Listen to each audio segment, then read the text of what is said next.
Social మీడియాలో పవన్ కళ్యాణ్పై ఒక video viral అవుతూ ఉందండి. నిన్న అసెంబ్లీలో ఆయన మాట్లాడుతున్న మాటలను బట్టి సోషల్ మీడియాలో పవన్ కళ్యాణ్ని నెటిజన్లు ట్రోల్స్ చేస్తున్నారు. మతాల మధ్య చిచ్చు పెట్టడానికి పవన్ కళ్యాణ్ ప్రయత్నిస్తున్నాడు అంటూ ఆయన ప్రతి మాటలో కూడా మతాల మధ్య చిచ్చు పెట్టే మాటలే కనబడుతున్నాయి. ప్రజలు అప్రమత్తం కాండి అంటూ సోషల్ మీడియాలో వైరల్ అవుతున్న వీడియో ఒక్కసారి మనం చూసిన తర్వాత మళ్ళీ మనం దీనిపై చర్చించుకుందాం.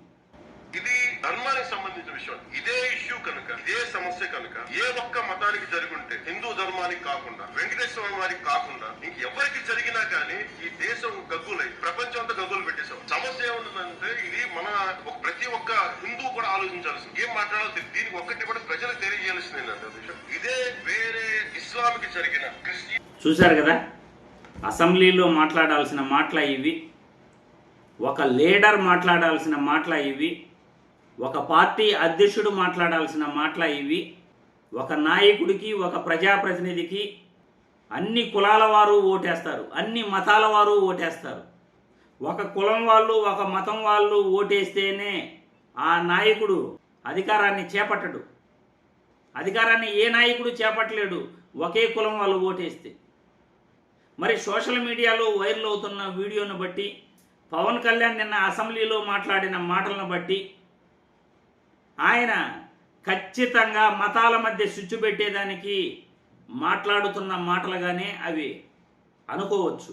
పవన్ కళ్యాణ్ గారు వీలు దొరికినప్పుడల్లా మతాల మధ్య మనం స్విచ్ పెట్టేస్తాం, ఒక మతాన్ని రెచ్చగొట్టి మాట్లాడుతూ, ఇంకో మతం వాళ్ళని తక్కువ చేసి మాట్లాడుతూ, ఒక రాజకీయ పార్టీ నాయకుడికి 40% ఓటు బ్యాంకు వచ్చిన వైఎస్ఆర్సీపీ పార్టీకి మతాన్ని అంటగట్టే ప్రయత్నం స్పష్టంగా పవన్ కళ్యాణ్ అసెంబ్లీలో చేస్తూ ఉన్నాడు.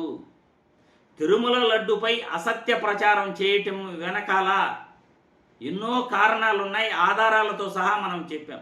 సుప్రీంకోర్టు సిబిఐ విచారణ ఏదైతే వేసిందో ఆ సిబిఐ సిట్ నివేదికలో జంతువుల కొవ్వు కలిసిందని ఎక్కడా లేదు, పంది కొవ్వు కలిసిందని అస్సలు లేదు.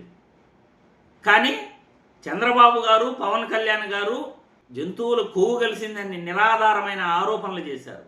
చాలా చాలా తప్పుడు సమాచారాన్ని ప్రజలపైన రుద్దారు, హిందువుల మనోభావాలు దెబ్బతీశారు.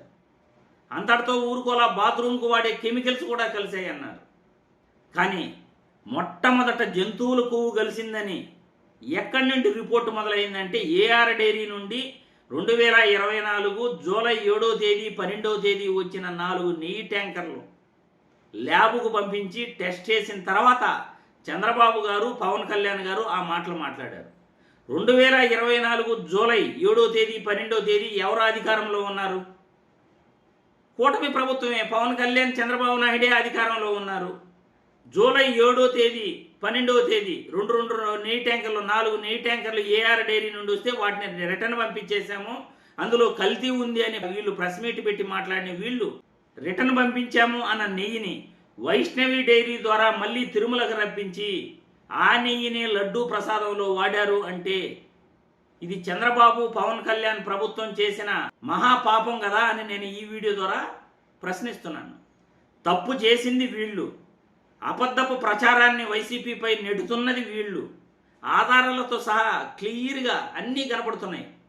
తప్పులు చేసిందంతా మీరైతే అసెంబ్లీలో అసత్య ప్రచారాలు చేస్తూ మతాల గురించి రెచ్చగొట్టే ప్రయత్నం చేస్తున్నారు. మతాలని రెచ్చగొడుతున్నారు. ఇస్లామిక్ మతంలో అలా జరిగి ఉండొచ్చా, క్రిస్టియన్ మతంలో అలా జరిగితే గమనుంటారా అని మతాలను రెచ్చగొడుతున్నారు మీరు. ఇది ఎంత ప్రమాదకరమైన మాటలంటే, మతాల మధ్య చిచ్చు పెట్టే విధంగా అసెంబ్లీలో మాట్లాడటం పవన్ కళ్యాణ్ చాలా ప్రమాదకరమైన వ్యక్తిగా అభివర్ణించవచ్చు. చాలా చాలా ప్రమాదకరం ఇటువంటి మాటలు మాట్లాడటం. ప్రజలు మీ అభిప్రాయాలను కామెంట్ల రూపంలో తెలియజేయాలని వీడియో ద్వారా కోరుతున్నాను.